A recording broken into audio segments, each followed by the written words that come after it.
محمد اور آل محمد پر درود پڑھ کر تنگدستی، فاقہ اور مشکلات ہمیشہ کے لیے دور کرے۔ جب مشکلات، تنگدستی اور پریشانیاں آپ کو مایوس کر دیں تو درود مدنی افلاس اور غربت دور کرنے کے لیے بہت اکثیر ہے۔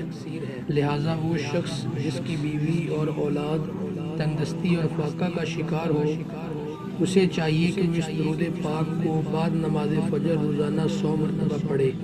انشاءاللہ بہت جلد تنگدستی سے نجات پا کر غنی اور دولت مند بن جائے گا۔ جو شخص اس درود پاک کو جمعے کی رات کو تہجد کے وقت 313 مرتبہ پڑھے اور 7 جمعوں کی راتوں تک یہ عمل جاری رکھے، اس کی ہر حاجت پوری ہوگی۔ اگر کوئی غم زدہ اور پریشان حال اس درود پاک کو نماز جمعہ کے بعد 100 مرتبہ پڑھے تو اس کی پریشانی ختم ہو جائے گی۔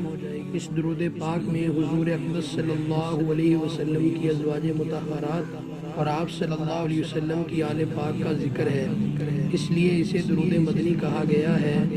درود یہ ہے: اللہم صلی وسلم وبارک علی سیدنا محمد النبی الأمی وازواجہ امہات المؤمنین وذریتہ واہل بیتہ صلاۃ وسلاما لا یحصی عددہما ولا یقطع مددہما۔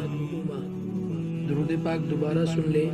اللہم صلی وسلم وبارک علی سیدنا محمد النبی الأمی وازواجہ امہات المؤمنین وذریاتہ واہل بیتہ صلاۃ وسلاما لا یحصی عددہما ولا یقطع مددہما۔ کتاب بحوالہ اہل بیت اطہار کے ازمدہ وظائف۔